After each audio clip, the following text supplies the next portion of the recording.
కూటమి ప్రభుత్వం రైతుల కష్టాలను పట్టించుకోవడం లేదని తిరుపతిలో వైసీపీ నాయకులు భూమన కరుణాకర్ రెడ్డి విమర్శించారు.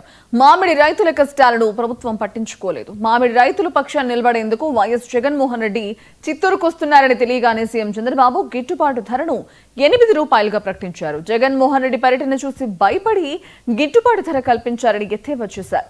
6 నెలలు గడిచిన జ్యూస్ ఫ్యాక్టరీల నుంచి రైతులకు రావాల్సిన నగదును కూడా ఇప్పించలేకపోయారు. ఇక కిలోకు ₹8 ఇస్తామని చెప్పిన ఫ్యాక్టరీలు ఇప్పుడు ₹4 ఇవ్వడం దారుణమని భూమన మండిపడ్డారు.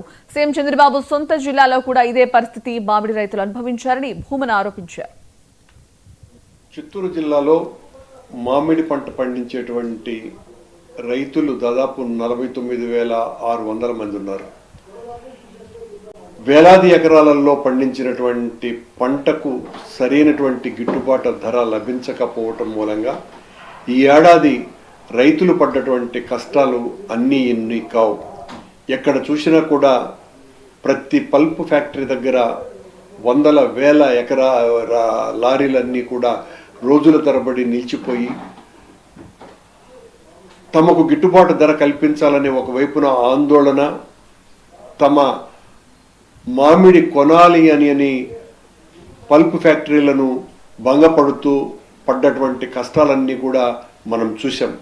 సాక్షాత్తు ప్రతిపక్ష నాయకులు వైఎస్ జగన్మోహన్ రెడ్డి గారు రైతుల పక్షాన నిలబడి మామిడి రైతులకు గిట్టుబాటు ధర కల్పించాలి, ప్రభుత్వం చేస్తున్నటువంటి మోసం ఇది, నేను వస్తున్నా చిత్తూరుకు అని చెప్పంగానే ప్రభుత్వం అప్పటికప్పుడు ముఖ్యమంత్రి చంద్రబాబు నాయుడు గారు ఒక సమీక్షా సమావేశాన్ని నిర్వహించి రైతులకు గిట్టుబాటు ధరగా ప్రతి టన్నుకి ప్రతి కేజీకి ₹8 చొప్పున గిట్టుబాటు ధర కల్పిస్తాము అని చెప్పటం జరిగింది. కానీ ఇప్పటి వరకు అది అందక కేవలం ₹4 మాత్రమే రైతులకు అందటం ఎంత దారుణమైనటువంటి విషయం అంటే, జగన్మోహన్ రెడ్డి గారి పర్యటనను చూసి భయపడి అంతకు ముందేమో చాలా పెద్ద ఎత్తున ప్రగల్భాలు పలికినటువంటి ప్రభుత్వం వేలాది ఎకరాలలో పంట పల్పు ఫ్యాక్టరీల దగ్గరికి కూడా వెళ్ళలేకుండా